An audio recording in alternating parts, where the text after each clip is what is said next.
I'm here today with Megan Hayes, who is equal parts author, researcher, and relentless optimist. She's written 4 books, most recently The Joy of Writing Things Down. Her MSc and PhD research explored the links between writing and happiness. She's a teacher of joyful writing habits, offering a range of workshops in her own online classroom after several years lecturing in higher education, where she helped to set up the UK's first MA in creative writing and wellbeing. Megan's also the founder of the positive journal approach to personal writing, the science-backed way to write yourself happy. So welcome to the show, Megan. Thank you so much for having me. Pleasure to be here. Oh, it's so good to have you here. And I mean, where do we start with all of this? Let's start with the link between writing and happiness and the science bit of that. Why does that work and why don't more of us do it? Well, the science behind it is interesting because I think people assume that because, science being science, that there's some kind of answer. There's one reason why this thing is helpful for us. And it's actually not the case at all. And it's one of those things that the more research is done around writing and well-being, the more questions there are, but the more we know we don't know. So there's no real kind of one reigning theory. The big one that people assume is that when we write things down, there's a kind of purging or, a kind of release. We've let something go. Catharsis school. Catharsis, exactly, that we've been holding on to. And I think anyone who's written personally in a diary, in a journal, knows that feeling and it is helpful and it's great. But I've always been interested in what else is going on. And it turns out there's a whole realm of other things going on. One of which is meaning making. And that I come from more of a sort of positive psychology background. And this is where I find writing the most fascinating because there's a kind of narrative structure that we're forming out of our experience. And I personally resonate with this the most. I think this is probably one of the principal kind of ways that writing is good for us because it affirms self and experience. And it's interesting because whatever kind of writing we're doing, whether it's fiction, whether it's a business book, whether it's in a journal and it's very private, we are kind of witnessing ourselves on the page. Yeah. There's making marks, which is a very human thing. Hey, look, there I am. And I think that's there's something in that. So as much as the research goes on and on and on, for me personally, I think it's that kind of self-affirming narrative structure that we're giving to our experience. And in terms of why more people don't do it, I mean, what I feel about writing and well-being is there are no kind of have-tos. And I think if it's something that you approach as a have-to, the joy quickly goes out of it. And you can tell from the title of the book, The Joy of Writing Things Down, I'm big on joy. I'm big on these kinds of things being pleasurable because if they are, we're more likely to do them. That's how organisms work. We're attracted to things that are going to feel good. And I think in that sense, I think people perhaps don't do it. I mean, there are many reasons why people won't write, but it's that element is missing. The pleasure element is missing. And maybe there's self-criticism. Maybe there's bad memories of writing at school and getting awful feedback on an essay or being told you were rubbish and we internalize this. So I think it's the have-tos and the kind of soaked up criticism over the years or I can't write, who am I to think, this is a bit self-indulgent. Whatever it is that your inner critic is saying, I think that's what usually gets in people's way from writing things. Yeah, and that's right. We're going to step back because I want to unpack some stuff there. The narrative thing I think is so interesting, and that idea of witnessing yourself on the page and validating, your experience, but also making sense of it at the same time. Because frankly, not many of us have got somebody, unless we've got a really, really patient dog who's happy to just sit and let's talk that stuff through. Or we're paying a therapist to do it. But actually, on the page, you can be as self-indulgent as you like, can't you? And it's your sense making, and you don't have to then wait for somebody else to tell their story, which is which is helpful. But the thing about us being storytelling people is really important. I mean, that neuroscientists have sort of said that we are that our default mode is storytelling, isn't it? That's what we do. We just sit and witter away little stories to ourselves when we're not doing anything else. It's amazing. And I think that narrativizing of self or what some researchers called self-mythologizing is so empowering.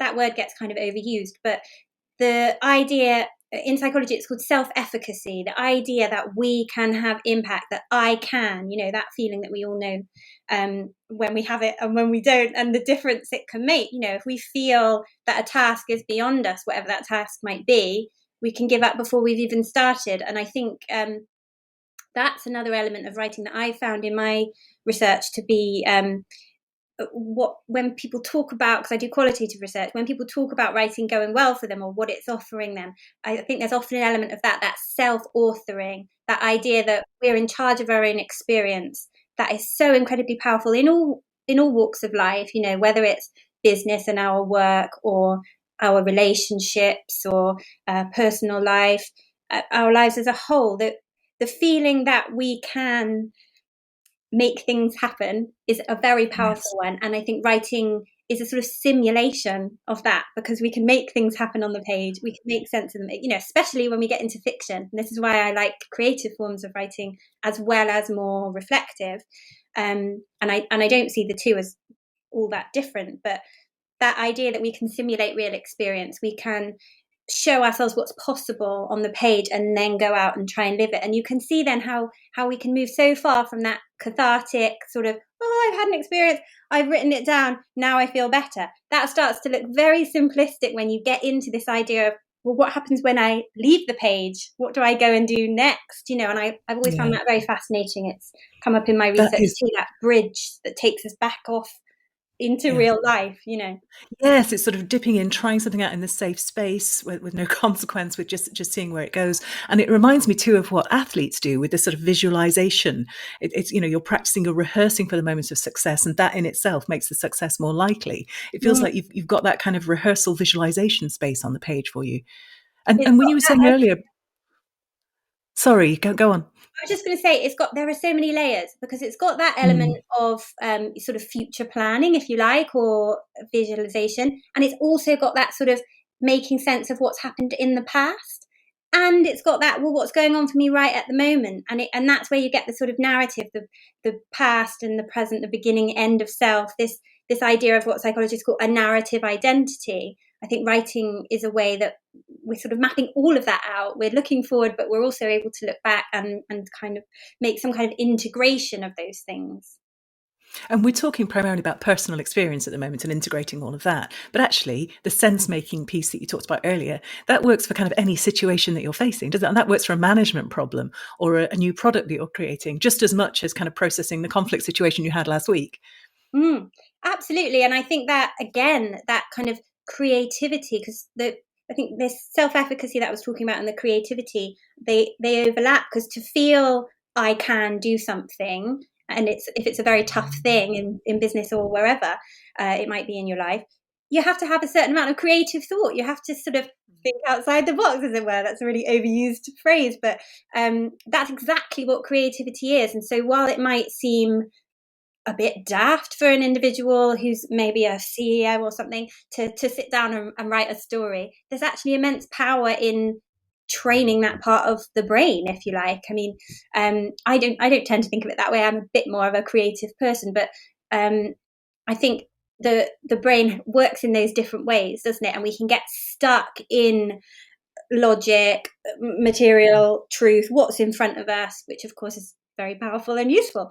But when we sort of start to think outside the lines, we get new ideas about how we want to approach a project, or how we can approach an interpersonal situation, whatever it might be. And writing of all forms, whether it's mind mapping, anything down from mind mapping, a to-do list can help us make sense and be a bit creative with our ideas, all the way up to, I don't know, writing a novel and thinking about how we might live our lives differently because we sort of experimented with that character we're writing. It's a whole wide spectrum. And I think that's why I find it so endlessly fascinating.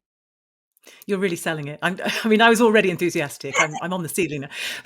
You kind of brought in the ghost of the English teacher kind of looking over your shoulders. One of the reasons that people don't do it, that sense of, I'm not a writer and I'm not entirely sure where to put the apostrophe in it, all that kind of stuff. Tell me a little bit more about that. Obviously, it inhibits people. How do you get people to kind of overcome that and just write for themselves and do the work so that they get the benefit? Well, I think it's like anything. There's never one single approach, and everyone's English teacher ghost will be slightly different, and maybe one was a bit more mean. And it's not always just the teacher, it's the critical parent that we had, or the bully at school. We all have an inner critic and we recognize that voice for us. We kind of know who that might be. Some places to start if somebody's feeling kind of crippled by that is the first is to kind of make a deal with your inner critic that you're going to throw away what you've written. I think that really helps, because there's this tendency when people decide they're going to start a journal, for example, to buy a beautiful book. Exactly. To buy something really beautiful and get a lovely fountain pen and then go and sit by a window with a gentle breeze and I'm going to pen my life story here. And what does that do? It just clams us up immediately. The idea that someone's going to find this, or that we're going to read back on it and cringe, or whatever it might be. I think one way to bypass that is loose sheets of paper, Post-its. I'm a big fan of writing on a Post-it, because it's so quick, easy, screw it up, throw it away at the end. And then you get into this practice of maybe writing a bit more honestly. And it is a practice, and it does take time. And I find, I've journaled as long as I could write, pretty much. And I've written books and I write fiction, and still I find I'll write something and I think, I haven't got to the heart of my experience now. I'm not being quite genuine, and maybe I have to stop myself and start again. So I think those are some ways to approach it. You can also, something I like to advise people to do, and it's in the Joy of Writing Things Down actually, is to have, quite literally a sort of dialogue with the inner critic. So get a piece of paper, write down, who are you to your inner critic, and explore who they are. Because I don't think we are ever able to completely eradicate that voice. And I don't think that we'd want to, really, because ultimately the critic plays its role, doesn't it? It's trying to protect us. It doesn't want us to look silly. We don't ever want to completely get rid of that voice, but we can work with.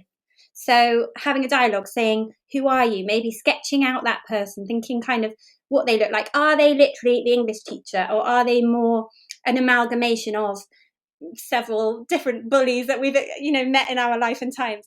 And ask them about themselves. What do you want from me? Why are you stopping me going here? And see what emerges on the page as a kind of journaling exercise. I think that can be quite a powerful way of just listening to what's being said in those critical, self-censoring moments.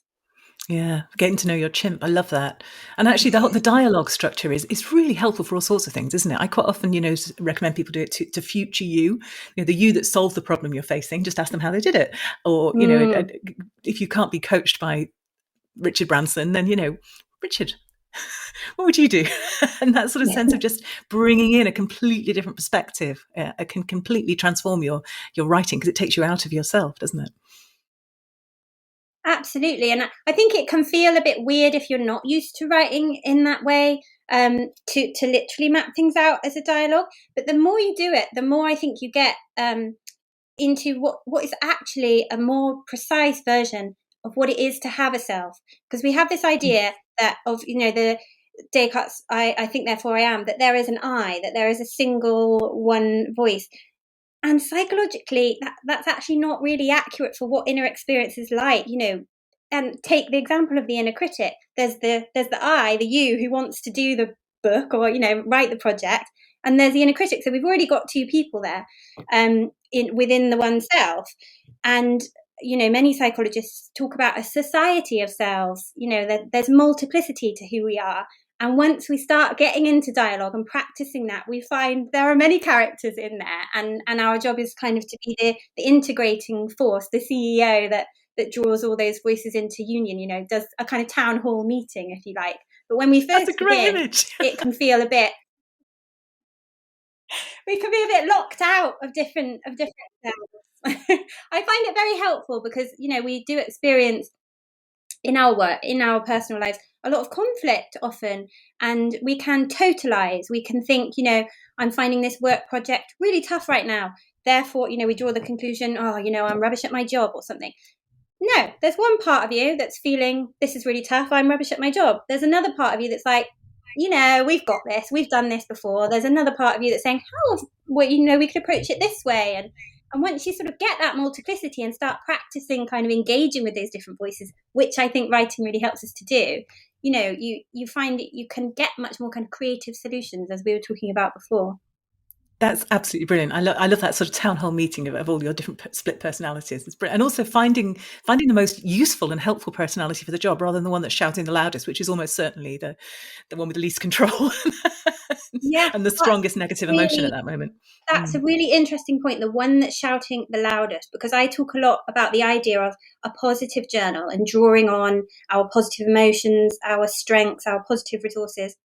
And the reason I do that is not because I think those experiences, those emotions are better, but that what's often shouting the loudest, as you say, is the, I don't know what it might be, the grief, the anger, the negative emotions, the overwhelming shouty feelings. And that negative emotions, they have that characteristic. They will not be ignored. If we feel really angry, there's no there's no ignoring it. It bubbles up out of us, doesn't it? Whereas positive emotions are much more subtle. They're Yeah. fleeting. We miss them if we don't pay attention.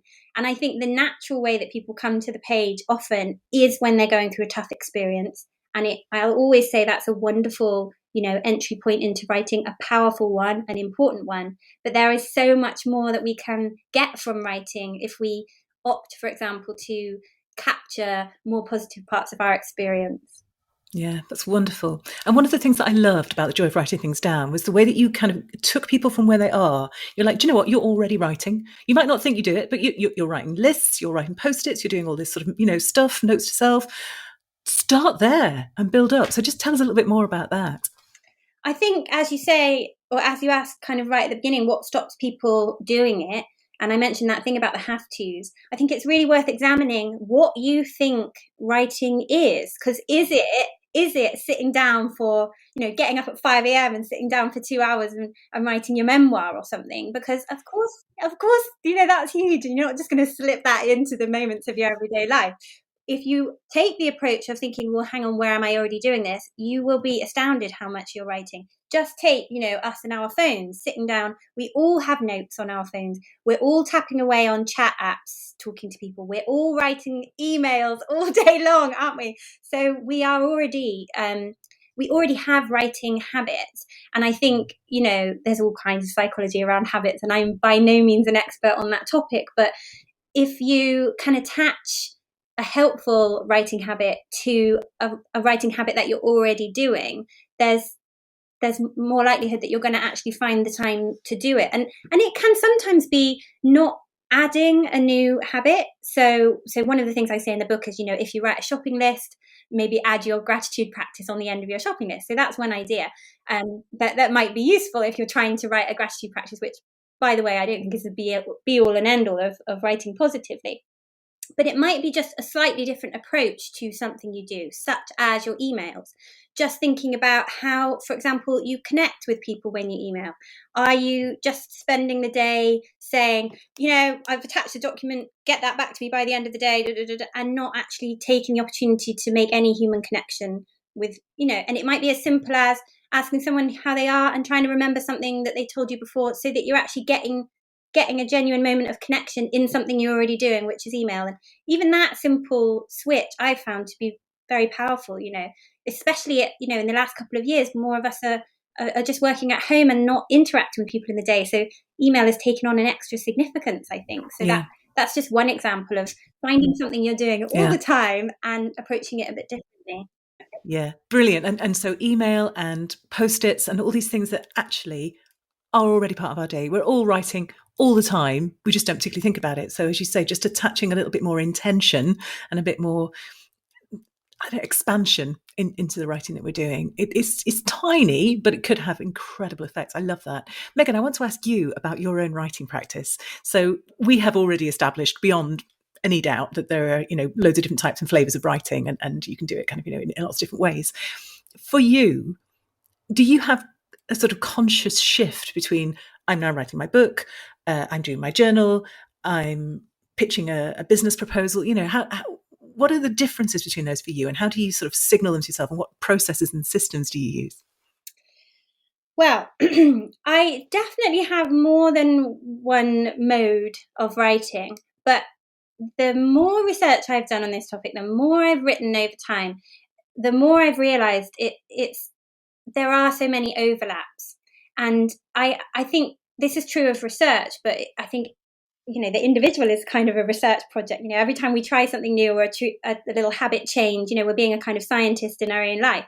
I remember, I forget the name, but I read a brilliant quote once about research and how the most interesting discoveries, if you like, happen on the borders of disciplines. I'm an interdisciplinary scholar in the sense that I've got a big grounding in the humanities, but I've also gone across to psychology. And for me, there's so much power in that, thinking, about something from both those perspectives and challenging yourself to move from one to the other. That's where we get the freshest ideas. Yeah, that's where creativity comes, isn't it? Just bringing two different unlike things together and seeing something new. Exactly. And I think that has played out in my own writing habits, because so there's a scholar, Peter Elbow, who wrote a lot about the practice of free writing. Some people have heard this term, or they know about the morning pages, which is another version of it by Julia Cameron. It's this idea that we just write without any, we just write without any attention, that we get rid of that inner critic. There's no attention to grammar. There's no attention to even making sense. It's just the sort of warm-up exercise.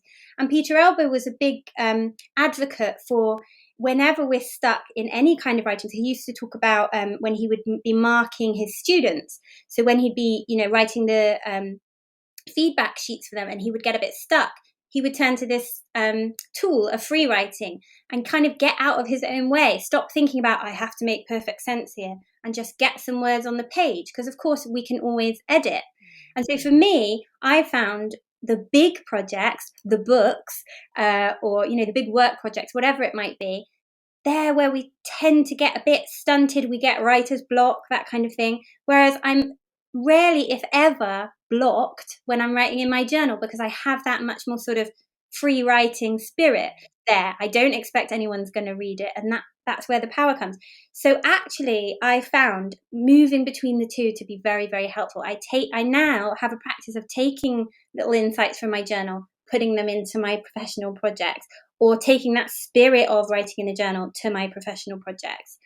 In terms of systems, habits, I am a creative person, so I can tend to be a bit more sort of just slapdash with things.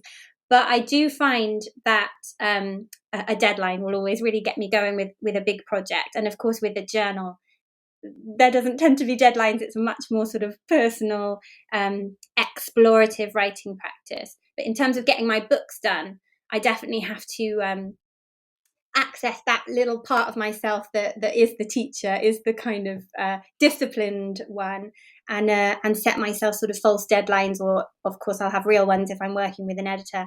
And so I think that's always a difference.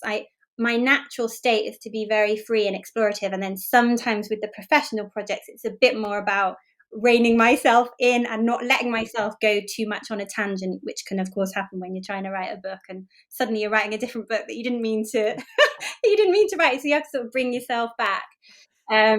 So I think that's one of the big differences, but definitely the spirit of similarity and working at the borders of all those different forms is something that's been really powerful for me in my own writing. And the individuals inside you, as you say, you've got that kind of the rules-based, project manager inside you who's who's keeping you on track, along with the kind of free spirit, and recognizing that they're both just aspects of you and that they can work together. That's really cool. So exactly, obviously, you've done a really nice summary of it there. Yeah. And obviously, most people listening to this are interested in business books and business writing. So, I mean, you've given us actually probably about 120 different tips that people can go away and use like today. But if I asked you, held a gun to your head and said, what's your one best tip for somebody who wants to write a business book, but they wouldn't consider themselves a writer, what would you say? I would say that therein lies your power, that not considering yourself a writer, because as soon as you consider yourself a writer, capital W, then you're into all kinds of weeds and kind of frameworks that are best busted out of. I think I'd say, not to sound cliche, but it's the uniqueness of you and your idea is always going to be what's the most relatable. So picking up on anything that's too shiny, too rote, too kind of been done before. People don't see it. It's that idea of the purple cow. Take the fact that you're not a writer and you're not sure about what you're doing, and use that as the fuel for actually making your writing much more relatable, because you're not sort of setting yourself up as some guru on high, because I don't think most people resonate with that type of writing anyway, personally. That's a brilliant way of turning your kind of imposter syndrome into your sort of inner superhero. So yeah, genius. Thank you. And I always ask guests as well to recommend a business book. Now I say a business book, it doesn't have to be a business book, but a book that you think is really useful for business people to read. What would you say? Well, when you asked me to think about that question, I did immediately think of Purple Cow, because I think for me that was a Seth book Godin. that was so influential to me, sort of just owning my individuality. But I decided I wasn't going to go with that one, because I'm sure other people will have recommended that one, and it's so popular. And I thought of a kind of non-business book that perhaps has helped me most with my business, which is On Becoming a Person by Carl Rogers, which is, of course, all about psychology. He was a famous psychotherapist. He sort of invented modern psychotherapy. Everyone thinks of Freud as the big name in psychotherapy, but in terms of how it's practiced now, I think Rogers actually was much more influential. But what I love about that book is it's all about how we relate with self, how we relate with others. And I mean, business is nothing if not relationships. And I think the more we can know about how to relate, how to make others feel heard, how to make sure that we are heard, how to communicate, understand where people are coming from, the better we can do in any walk of life, but business is just one of them. So that for me is an excellent book if you want to understand how you tick and how others tick, and how you can sort of bridge the gap between you. I love that. What a great recommendation. And I love the way too that you sneakily got 2 recommendations in there without appearing to. That was Right. very, very smart. Don't think I didn't notice. Megan, that was absolutely brilliant. And just so much stuff there. The transcript of this will be on the show notes at extraordinarybusinessbooks.com. And I really, really recommend that people go and read it, because there's an awful lot in here today. Where can people find out more about your books, Megan, and the work you do? So my general website is meganchayes.com. Just a bit of my bio and my background there. If people are specifically interested in this idea of positive journaling that I've developed, then that's positivejournal.org. Social media wise, I don't do a lot, but I am on Instagram, megan.c.hayes. So if anyone's interested in my work and they want to come and give me a DM on Instagram, I'd love to chat with people. So thank you so much for having me. I've had a blast. Oh, it's been absolutely brilliant, and genuinely could have talked to you all day. Thank you so much for your time today, Megan.